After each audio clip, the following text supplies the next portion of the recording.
오늘의 말씀 가지고 예수님을 전하는 소리가 됩시다. 주제로 말씀을 전하겠습니다. 두 가지 의미가 있어요. 우리는 예수님을 증거하고 전하는 소리가 돼야 돼요. 우리 삶 자체가. 우리 입술을 통해서도 그래야 되지만 또 한 가지는 소리는 보이지 않습니다. 그죠? 소리는 보이지 않아요. 들려지기만 하지. 우리가 주의 일할 때 또 자세가 나를 이렇게 보이고 드러내고 그런 게 아니라 우리는 누구를 드러내야 돼요? 예수님을 드러내고 예수님을 높이고 이런 두 가지 의미가 있어요. 그래서 이런 두 가지 의미에 초점을 둬서 아침에 잠깐 말씀을 묵상하겠습니다. 자, 세례 요한이 예수님이 공적인 사역을 시작하시기 전에 먼저 사역을 시작했죠. 사역을 시작했는데 이 세례 요한은 예수님하고는 사사로이는 어떻게 돼요? 사촌지간이 되지 않습니까? 세례 요한이 요단강에서 이제 세례를 막 절하는데 세례를 베풀고 막 그랬죠. 막 하는 사람들이 세례 요한에게 몰려옵니다. 그리고 마태복음 3장 5절 6절에 보면은 세례 요한이 요단강가에서 세례를 베풀 때 예루살렘과 온 유대 사람들이 다 요한에게 세례를 받았다. 그렇게 말하고 있어요. 찾아볼까요? 마태복음 3장 5절 6절.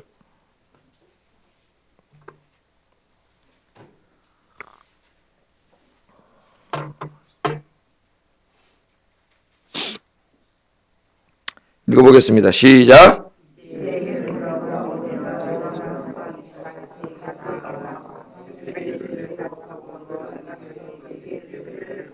아멘.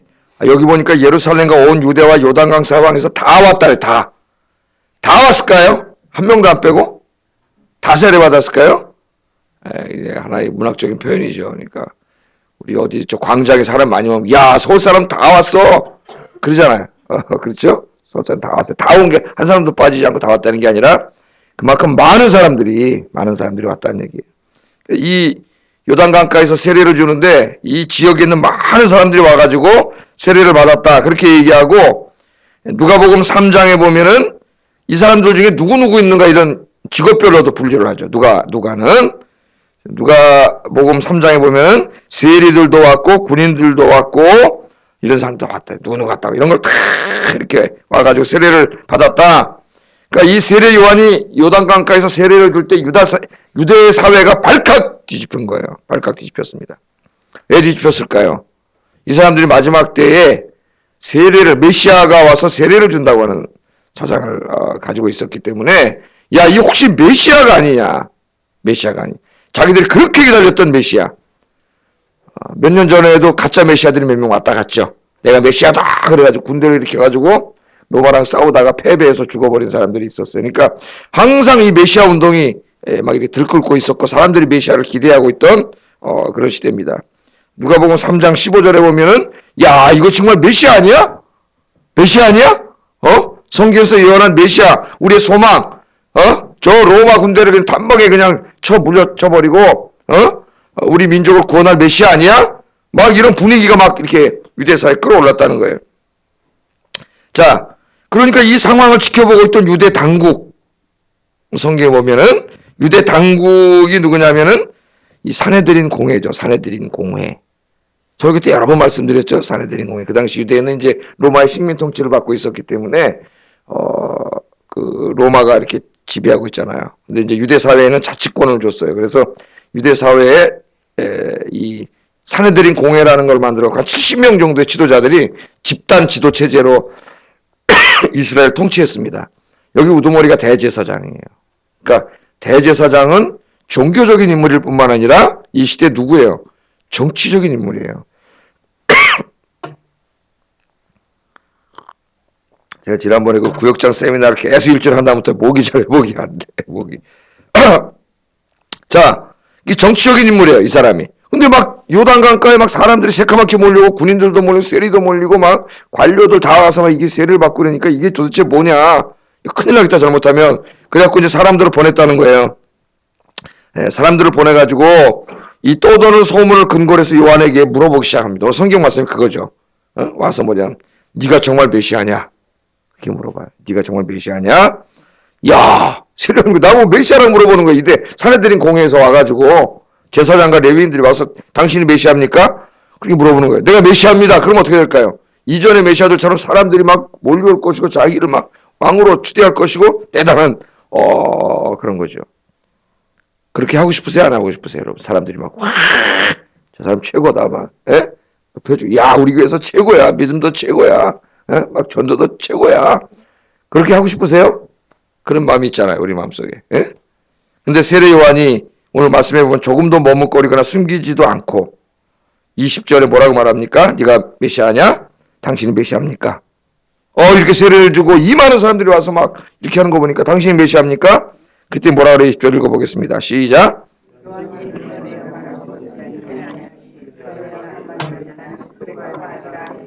이 그리스도는 헬라 말이고 히브리 말로 하면 메시아라 그랬죠. 메시아. 우리 말로는 이제 그 헬라어 그리스도를 그냥 음력해놨는데 그러니까 이상한 게 됐어요. 그리스도. 근데 우리는 이미 익숙해져 버렸어요. 예수 그리스도. 근데 원래로 번역하려면 예수 메시아 그래야 구약하고 이게 연결이 돼요. 예수 메시아. 이 메시아. 나는 메시아가 아니라고 모든 사람들이 듣도록 숨기지 않고 이야기했어요. 우리가 모든 사람들이 듣도록 숨기지 않고 얘기할 때 뭘 얘기하고 싶어요? 자기 좀 대단한 걸 얘기하고 싶잖아요. 그죠? 자기 다른 사람 못 가진 자랑스러운 거 뭐 이런 거 좀 크게 좀 얘기해요. 자기가 한 일 이런 거 막 크게 얘기하고 싶은데 소리를 드러내서 크게 숨기지 않고 얘기했는데 나는 그 영광스러운 메시아가 아닙니다. 그랬다가 메시아 아닙니다. 이 사람이 어떤 사람인가를 우리에게 보여주죠. 그랬더니 네가 메시아가 아니라고? 그럼 당국자들 물어봅니다. 네가 그럼 엘리야냐? 엘리야 왜 물어보는지 알겠죠. 아침이니까 제가 다 설명 안 해도 말라기에 보면 크고 두려운 날이 이르기 전에 내가 선지 엘리야를 너에게 다시 보내리라. 예수님이 이 말라기에 나오잖아요. 선지 엘리야. 그래서 혹시 엘리야냐 그런 거예요. 또 예수님도 나중에 엘리야가 이미 왔을 때 너희가 임으로 대했다 그래. 그 엘리야가 누구를 말한다 그래? 세례 요한을 말한다 그래. 그러니까 진짜 엘리야는 죽지 않고 하늘로 올라갔는데 죽지 않고 하늘로 올라간 엘리야가 다시 세례 요한으로 내려왔다는 얘기가 아니죠. 무슨 말이에요? 엘리야의 마음과 심정을 가지고 타락한 자기 백성을 하나님께로 돌아오게 하려고 하는 엘리야의 마음과 심정을 가지고 온 이 시대의 마지막 선지자가 누구예요? 세례 요한이라는 거예요. 엘리야와 같은 선지자라는 거죠. 엘리야는 아니에요. 네가 엘리야냐? 네가 그 선지자냐? 그 선지자는 또 신명기에 나오죠. 마지막 때에 모세와 같은 그 선지자를 보내리라. 그러니까 이 당시에 유대 사회의 메시아관이나 이런 게 조금 이렇게 통일되지 않았다는 걸 보여줘요. 우리에게. 네가 그 선지자냐? 네가 엘리야냐? 네가 메시아냐? 뭐 하나만 인정해도 이 사회에서 지금 이 어마어마한 사람들에게 그냥 막 이렇게 될 수 있는 이런 칭호들입니다. 대단한 것들이에요. 그런데 세례 요한이 다 뭐라 그래요 오늘? 아니라 난 엘리야도 아니고 그 선지자도 아니다. 다 아니라 그래. 그러니까 이 당국자들이 와가지고 하는 말이 다 아니라 그러면은 도대체 너는 너를 누구라고 하느냐? 네 입으로 한번 말해봐. 넌 누구냐? 너 누군데 이렇게 와서 세례를 주느냐? 너 누구냐? 22절에 그러죠? 너는 내게 대해 무엇이라 하느냐? 여러분에 대해서 무엇이라 합니까? 여러분 누구세요? 안 믿는 사람들이 물어보면 여러분 자꾸 전도할 때 와서 여러분 누구세요? 여러분에 대해서 누구라고 생각하세요? 여러분 뭐라고 대답하시겠어요? 그랬더니 세례 요한이 조금도 주저함 없이 자신이 누구이며 무슨 일을 하고 있는가에 대해서 이야기합니다. 23절이죠.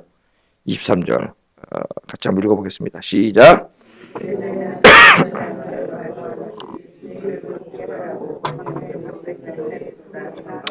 아멘. 가로되 나는 선지자 이사야의 말과 같이 주의 길을 곧게 하라고 광야에서 외치는 자의 소리로라. 그러니까 자기가 누구이면서 무슨 일을 하는 사람인가를 분명히 알고 있습니다. 제가 늘 말하잖아요. 우리 그리스도인들은 내가 누구인가를 알아야 하고 내 남은 인생을 무엇을 위해 살다 가야 될까가 명확해야 된다고. 그게 명확하지 않으면 예수 안 믿는 사람하고 별다르지 않게 살아가요. 그게 명확해야 된다. 근데 이게 뭐라 하냐면은 주의 길을 곧게 하라고 광야에서 외치는 자의 소리다. 주의 길을 곧게 한다. 평탄케 한다. 그 말은 옛날에 왕들이 어떤 마을에 찾아오면은 그 마을의 고을의 그 책임자가 왕이 오는 길을 어떻게 해요? 마차가 와야 되는데 덜컹덜컹 하면 안 되니까 그 길을 평탄 작업을 쫙 한다 그랬죠. 그래서 제 군대 생활할 때도 그랬다 그랬잖아요. 무궁화 3개짜리만 와도 알랑거리느라고 대대장이라는 무궁화 2개짜리 가서 우리 오래 포다가 도로를 쫙 그 비포장 도로 아닙니까? 군대 들어오는데 깔아가지고 평탄 작업을 했다니까요. 엄청나게 많이 했어요. 별단 사람이 오면은 그냥 2주 전부터 가가지고 모래로 갔다가 차 덜컹거릴까봐, 이게 군대예요, 군대. 지금 모르겠어요. 지금 그런지 안 그러는지. 그러니까 나는 주의 길을 곧게 하라고. 이제 왕이신 그 주님이 오시는데 나는 왕이 아니야. 메시아도 아니고 자기는. 그런 영광스러운 분이 아닌데 그 주님이 오실 때 상징적인 말이죠. 그 길이 울퉁불퉁하면 안 되니까 그 길을 평탄 작업하라고 자기는 이 광야에서 외치는 자의 소리다. 그러니까 그 주님 맞을 준비도 하라고 외치는 소리다. 광야 외치는 소리다. 자기 정체성을 분명히 가지고 있어요. 자기 정체성. 이 말은 이사야 40장 말씀이죠. 이사야 40장 3절에 있는 말씀인데 여기에 보면은 이사야 40장에 보면은 하나님이 전령이 돼. 하나님의 전령, 하나님의 사자가 돼서 외치는 자의 소명을 맡은 사람이 소개되죠. 이사야 40장. 내 백성을 위로하라. 하나님 그러지 않습니까? 우리 이사야 공부했죠. 수요일날. 내 백성을 위로하라. 그렇게 말하면서 하나님 뭐라 그러냐면은 하나님의 사자에게 높은 산에 올라가서 모든 사람이 들을 수 있도록 하나님의 구원의 기쁜 소식을 전해라. 오늘 그 어떤 기쁜 소식인지 집에 가서 한번 이사야 40장을 읽어보세요. 이 구원의 기쁜 소식, 메시아가 가지고 올, 마지막 때에 메시아가 가지고 올 그 하나님의 구원의 기쁜 소식에 대해서 산 위에 높이 올라가가지고 큰 소리로 세상에게 외치라는 거예요. 그게 이사야 40장 3절. 광야에서 외치는 자의 소리. 왕이 오신다. 진짜 주님이 오신다. 메시아가 오신다. 너희 마음의 길을 준비하라는 거죠. 준비하라. 그렇게 외치라는 거야. 외쳐라. 그 이사야 40장에 나오는 하나님의 전령, 하나님의 사자의 소명을 세례요한은 누가 받았다고 생각하는 거예요? 자기가 받았다고 생각하는 거예요. 자기가. 그러니까 여러분이 오늘 집에 가셔서 이사야 40장 말씀을 읽다가 그 광야에 외치는 자의 소리, 너는 높은 산에 올라가서 여호와 하나님의 구원의 기쁜 소식을 온 세상에 들을 수 있도록 큰 소리로 외쳐라. 여러분이 똑같아요. 이사야 40장 말씀을 읽다가 성령님께서 갑자기 여러분의 마음을 감동하셔가지고 네가 바로 그 전령이 되라. 우리 성경 읽을 때 그런 체험 많이 하잖아요. 그죠? 마음에 확 올 때가 있어요. 그 말씀이 그냥 읽는데 나는 그 말씀이 글자도 커지고 확 가슴에서 부담과 그 하나님 음성으로 들릴 때가 있어요. 누가 말씀하신 거예요? 하나님 말씀하신 거예요. 이 세례 요한이 그런 소명을 받은 거죠. 광야에 외치는 자의 소리. 성령께서 그래서 자기는 누구냐면은 바로 나는 주님이 아니고 메시아가 아니라 그분이 오시는 길을 준비하게, 여러분이 준비하게 하기 위해서 나는 외치는 소리에 불과하다. 그렇게 말합니다. 이 세례 요한의 모델은 우리 그리스도인들의 신앙의 모델이에요. 지금 이 요한복음 누가 썼어요? 세례 요한이 쓴 게 아니죠. 사도 요한이 썼어요. 어제 우리 뭐 공부했어요? 서론에서 3번에 걸쳐서 1절부터 18절까지 예수님이 누구신가? 그는 참 로고스이시고 생명을 주시는 분이시고 구원을 주시는 빛이시고 그분을 믿으면 그분은 은혜와 진리가 충만하기 때문에 충만한 은혜를 받습니다. 이거 3일 동안 우리가 공부했잖아요. 그죠? 그 구원의 기쁜 소식, 은혜의 기쁜 소식을 온 세상 사람들이 몰라. 지금 몰라. 그래서 이것을 전해야 되겠는데 전하려면 가만히 있으면 전해지나요? 누군가는 산에 높이 올라가서 외쳐야지. 예? 외쳐야죠. 산에 올라가서 외쳐야 돼. 그 일을 열심히 감당했던 사람이 세례 요한이거든. 그래서 사도 요한이 서론을 마치고 지금 세례 요한의 전도 이야기를 여기다 써놓은 거예요. 왜 그랬을까요? 앞으로 주님 오실 때까지 세례 요한의 역할을 할 사람들이 필요하기 때문에, 그래야 이 구원의 기쁜 소식이 온 세상에 전파되기 때문에, 바울이 로마서 10장에서 말했듯이 전파하는 자가 없는데 누가 들으리요? 우리가 이야기하지 않는데 저 사람이 어떻게 알겠어요? 세상 사람들이. 우리가 믿는 복음이 뭔지에 대해서 자세히 설명해 주지 않는데, 큰 소리로 외치지 않는데, 이 사람들이 여기 아빠 다 이사 오면은 뭐 하냐고. 알지는 못하는데. 그래서 저와 여러분이 광야에 외치는 자의 소리가 되라는 거예요. 우리 하나님이. 그래서 이 세례 요한을 모델로 정해 놓으신 거예요. 저와 여러분, 오늘도 이제 우리 또 하루가 시작되는데, 높은 산에 올라가서 주님의 구원의 기쁜 소식을 크게 외치는, 광야에 외치는 소리가 되기를 주의 이름으로 축복합니다. 이 미국의 대통령을 역임했고 또 2002년도에는 노벨 평화상까지 수상했던, 여러분 잘 알고 있는 지미 카터라고 하는 분 있죠. 이분은 이제 그 혹실한 침례교 신자입니다. 침례교 신자인데 하여튼 미국에서 대통령 연임은 못했어요. 웬만한 미국 대통령들이 연임을 하는데 2번을 하죠. 웬만하면 큰 실수 안 하면 2번을 하는데 1번밖에 못했죠. 이분은. 예. 근데 이분은 신앙인으로서는 더 훌륭하게 성공한 분이에요.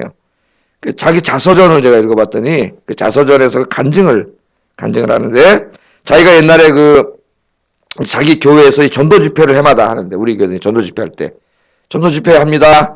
에이, 나하고 상관없는 일이야. 있는 게 아니라 대통령까지 지낸 분인데 열심히 전도를 해가지고 매년 이 14가정씩 찾아가서 복음을 전했다래요. 하나님의 그 교회에서 전도 집회합니다. 대통령까지 지낸 사람인데, 예? 그 사람이 목사님 말씀에 순종해가지고 14명씩 전도를 해가지고 10년 동안 여기 자기가 참여해서 140가정을 찾아가서 복음을 전했다래요. 이 간증에. 예, 한번 생각해 보세요, 여러분. 그런데 이제 그렇게 10년 동안 사역을 하면서 이 사람 회개한 내용을 적은 거예요. 자기가 1966년에 주지사 선거에 출마를 했는데 선거운동을 하면서 3개월 동안 선거운동을 했는데 무려 30만 명을 찾아갔다는 거예요. 30만 명. 30만 명의 집을 찾아가서 악수를 하면서 저 좀 찍어주세요.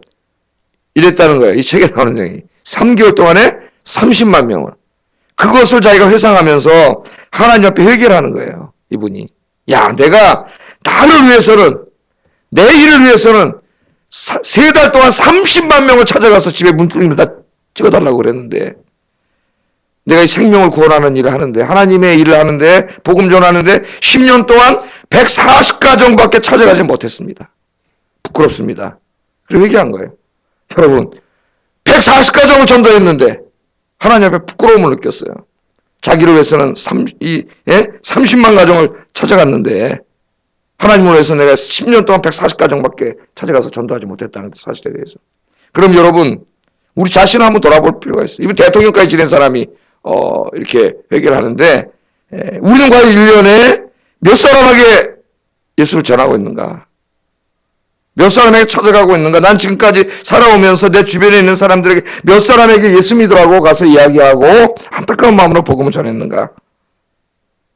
그 답은 아마 하나님과 나만이 알 것입니다. 여러분 이제부터 남은 인생의 시간들을 이 소리의 사명을 감당하셔서 이 생명의 복음, 한 영혼을 구원하는 귀한 복음을 증거하는 일에 힘쓰시기를 주의 이름으로 축복합니다. 이제 봄이 됐습니다. 꽃놀이 가야지. 뭐 꽃놀이도 가세요, 여러분. 그러나 그런 생각만 하지 마시고 이제 지난주부터 목요전도도 시작됐으니까 지난주에 새로 지은 아파트 이쪽으로 탁 가서 다 전도하고 왔는데 하여튼 모자라가지고 3분의 1로 채 못하고 왔다냐. 20명이 가서 전도했는데 너무 많아가지고 그래서 이번 주 목요일에 또 가서 해야 돼요. 또 가서 이제 우리 만들어 놓은 거 다 이렇게 교회 홍보도 하고 붙이고 와야 되는데 여러분들 오늘도 돌아가셔서 여러분의 불신 가족들 또 친척들, 이웃들, 직장 동료들, 학교 친구들에게 여러분 예수 믿고 구원받으라고 이 기쁜 소식을 외치시는 여러분 되기를 주의 이름으로 축복합니다. 축복합니다. 제가 지미 카터 대통령의 자손 읽고 큰 감동을 받았어요. 140명을 교회 이 새생명잔치에 열심히 참여해서 그렇게 많이 전도했는데도 양심의 가책을 받고 하나님 앞에 너무 죄송했다고 이야기한다면은 우리는 정말 하나님 앞에 무릎 꿇고 자기 양심을 돌아봐야 되지 않나 그런 생각을 가져봤어요. 자, 한 가지만 더 하고 마치겠습니다. 간단하게. 유대 당국자들이 계속 물어봅니다. 내가 그리스도도 아니고 엘리야도 아니고 선지자도 아니면 네가 왜 세례를 주느냐? 네가 왜 세례를 주느냐? 그러니까 이 보세요. 세례요한이 세례를 주면서 군인들도 회개시키고 세리들도 회개시키고 막 사람들이 자기 죄를 회개하고 우리가 어떻게 해야 됩니까? 막 이런 좋은 역사가 일어나는데 그런 데는 관심 없어요. 이 사람들은 맨날. 이 사람들 뭐 네가 뭔 권한으로 세례를 주느냐? 이런 것만 관심 있어요. 이 타락한 사람들은 항상. 그래서 문제가 생기는 거예요. 이 교회나 다 노예나 이런 데가 다 이런 사람들 때문에 문제가 생기는 거예요. 네가 도대체 뭐 때문에 네가 뭔데 세례를 주냐? 그렇게 물어봅니다. 세례 줌에 관심을 갖는 거예요. 그랬더니 이 세례와는 모든 관심을 자기가 아니라 세례가 아니라 예수님에게로 집중시킵니다. 자기에게 집중되니까 자꾸. 자기는 예수님의 길을 예배하러 온 사람에 불과한데 관심이 자기에게 집중되는 거예요. 그럼 사실 기분이 좋습니다. 사람은. 자기에게 관심이 집중되면. 차창호 목사 뭐 이 시기에 대단한 목사야. 그럼 기분이 우쭐해져요. 아무것도 아닌데 대단한 것 같아요. 사실은 근데 그 말 들을 때가 제일 위험할 때 왜냐면 그다음부터 마귀가 싹 찾아와가지고 쓰러지기 제일 좋게 만들어 놓는 게 우쭐하게 만들어 놓는 거예요. 우리를 마귀가 사실은 교만하게. 내가 뭔가 된 것 같이 우쭐했을 때 제일 위험합니다. 목사도 위험하고 제일 위험해요. 세례요한이 뭐라 그래요? 26절, 27절 한번 읽어보겠습니다. 시작.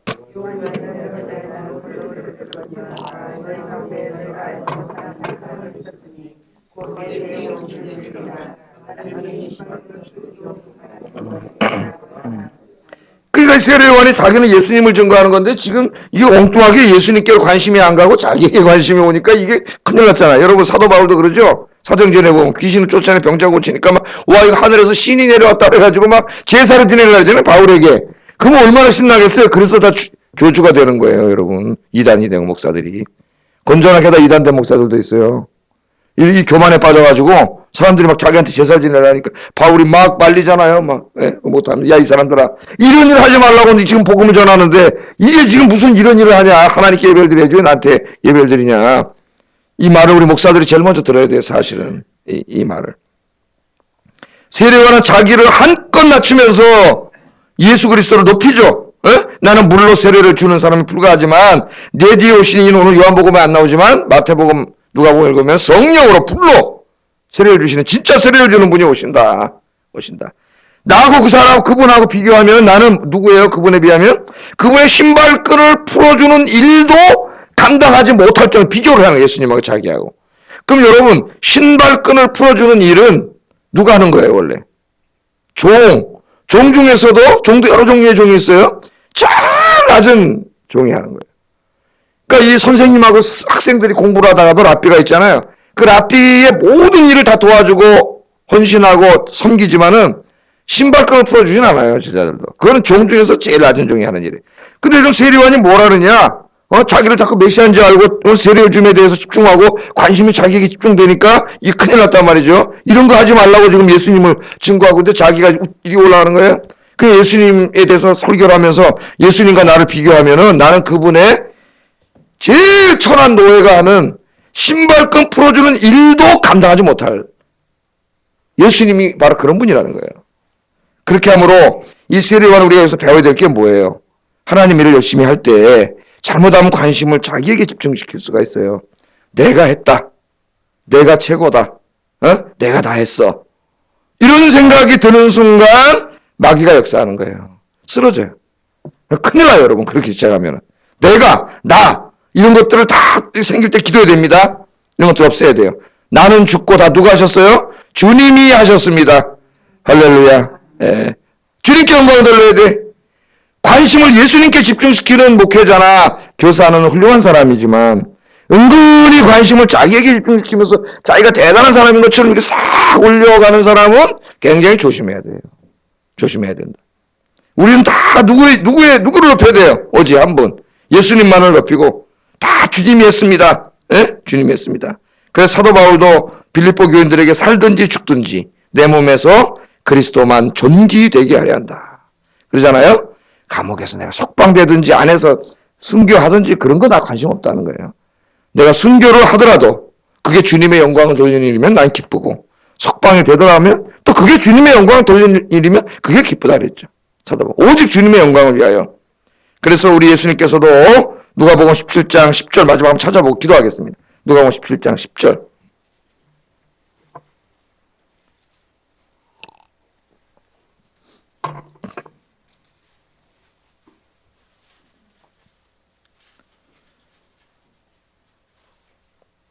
자, 예수님 뭐라고 말씀하셨는지 누가복음 17장 10절 같이 한번 읽어보겠습니다. 시작. 우리는 무익한 종이라 우리의 하여야 할 것을 한 것 할지니라. 아멘. 다 주의를 한다면 뭐라 그러라고요? 나는 무익한 종입니다. 마땅히 내가 해야 될 일을 했을 뿐입니다. 모든 영광 주님 받으소서. 그렇게 하셔서 큰 인류가 주님께 받는 여러분 되시기를 주의 이름으로 축복합니다. 기도하겠습니다. 오늘